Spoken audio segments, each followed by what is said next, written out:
Radioactive Cigar Projects in the house. Let's go, baby. We're gonna bring it down. Come on, come on.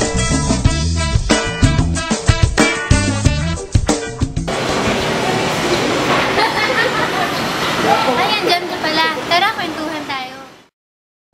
Simula pa nung panahon ng mga Kastila, hindi na talaga nagkakasundo ang simbahan at ang estado.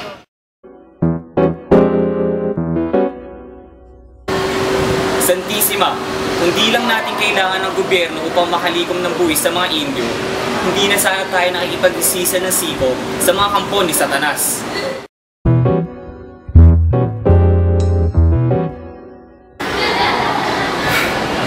Nakainis naman. Bakit pa kailangan makipagplastikan sa mga prailin yan? Ang hindi ko lang sila kailangan para magkaroon muli ng pagkakataong maging gobernador general sa susunod na prailin. Eh kasi nga naman, magkaiba nga naman sila ng prioridad. Kung kaya, Hindi natutugma ang kanilang pananaw sa iba't ibang usapin tulad na lamang ng eleksyon at paggawa ng batas. ang panahon pagdating ng mga Kastila, malakas daw ang impluwensya ng simbahan sa atin. Kita mo nga, sa isang iglap, halos lahat tayo naging Kristiyano agad. Kaya naman, ang mga Pilipino daw, malakas ang pananampalataya sa kanilang simbahan. Pero,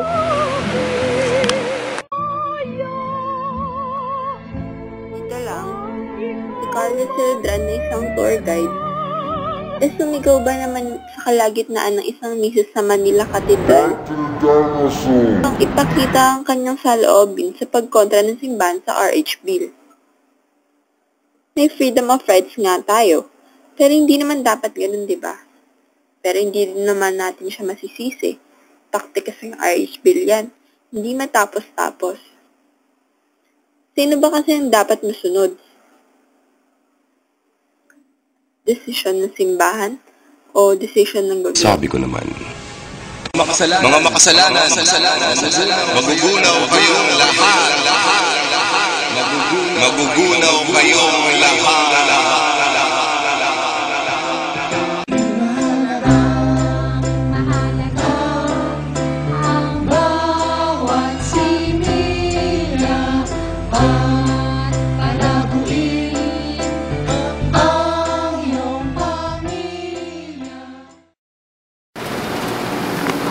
Resolution 0917-5926-361, Series of 2015.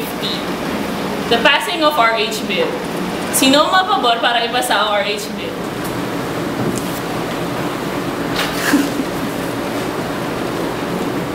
Dahil majority ay pabor sa RH Bill, ipapasa natin. Itigil ang gasol!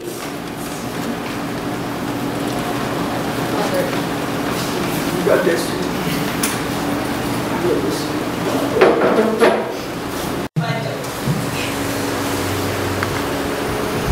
Wala ba kayong kahihiyan? Ipapasa nyo sa ating bansa na puno ng Katoliko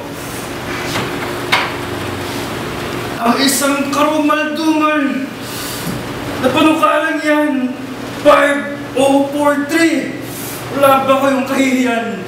Ang mga anak nyo, grade 2, napag-aralan ng ari at ang puk. Wala ba kayong kahihiyan?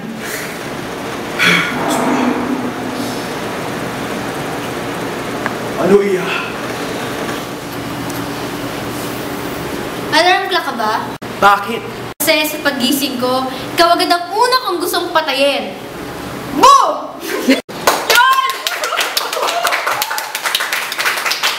Iha, tigil ka na. Bakit? Tanggalin ko lang ang T. akin ka na. Boom! Manyak. Bahala na kayo dyan. Peace out. Humayo kayo at magparami. Fuck that. Ma'am, excuse me po, pwede po kayo ma-interview? Ano po masasabi niya sa ginawa po ni Father Tigas? Lintik na mga pare yan, lagi na lang nakingialam sa pagpapasa ng mga bills. Bukod sa hindi pagkakasundo ng simbahan at ng gobyerno, mismong mga senador din sa loob ng Kongreso, hindi rin nagkakasundo-sundo. Ilang beses ko na pinaliwanag yan sa Senado, tayo na ako ng tayo at nag-orate na ako doon. Ayaw pa rin nilang maintindihan. Kaya nahamon ko na lang silang suntukan na lang kami. Sa susunod na linggo ay maghahain daw siya at si Senadora Pia Cayetano ng motion para pag-usapan na ang mga amendments sa RH Bill at masimula na rin ang botohan dito. Paniwala ng Senadora, dapat daw ay ituro ang age-appropriate sex education sa mga paaralan. Kasi nagiging marunong na kayo eh. So you hesitate to do things that you know will result in disaster or will have bad consequences for you. Mali yung pag-iisip na pag tinuruan natin, magkakaseksyon, magtatakbuhan sila lahat sa ilalim ng akasya at magkakaseks sila lahat. Dahil nakasaalang-alang pa rin ang turo ng simbahan. Sa kanyang talumpati, paulit-ulit binigyang diin ng senadora na kailangang ipasa at maisabatas ang Responsible Parenthood o RH Bill. Sa datos na ipinakita ng senadora, lumalabas na 2 milyon ang nadadagdag sa ating populasyon taon-taon. Mula sa 91.8 milyon na kasalukuyang populasyon ng bansa, pwede raw itong lumabas sa 105.5 milyon pagdating ng taong 2020 na maaaring umakyat pa sa 126 milyon pagdating ng 2040. Pero kung si Miriam pabor dito, kontra naman si Senador Tito Soto, mali raw ang datos na inilabas ng gobyerno. Hindi nila binibilang yung namamatay. Binibilang lang nila yung nadadagdag eh. Alam mo, ang Panginoon, Diyos, hindi gagawa ng mundo na mapupuno. Mas marunong pa sila sa Diyos eh. Ayon sa Biblia, umayo kayo at magpakarami. Magparami na lang ng magparami. Sige pa. Sige pa.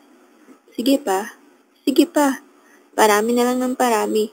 At kung di pa yan umobra, antayin na lang magkaroon ng ibang planeta. Baka sakaling kumasya. Ayon sa 1987 Constitution of the Republic of the Philippines, Article 2, Section 6, the separation of church and state shall be inviolable. Dahil gusto mong makialam ang simbahan kung paano pamahalaan ng gobyerno ang bansa. Ibig sabihin ba nun? Gusto mong makialam ang gobyerno kung paano manampalataya ang mga deboto? Ayon kay Zoe Andon, ang separation ng gobyerno at ng simbahan ay para sa proteksyon na rin ng dalawa. Ba't di kaya tayo magpasa ng batas sa Kongreso tulad ng sa Amerika? Establishment Clause.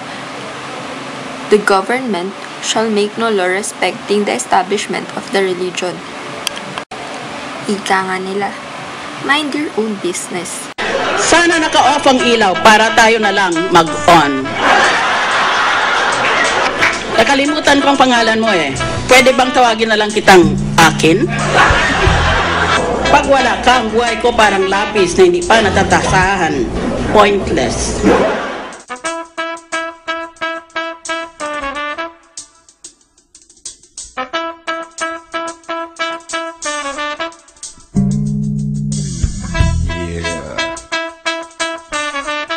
Radioactive Cigar Projects in the house.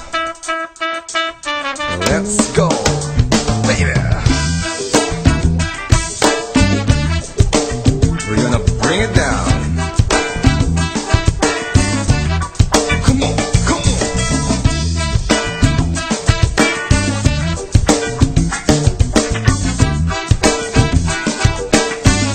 Eto na pare. Gusto ko ng baboy. Gusto ko ng baboy. Gusto ko ng baboy, pare. Gusto ko ng baboy. Gusto ko ng baboy. Gusto ko ng Record in our journals that I said, wah!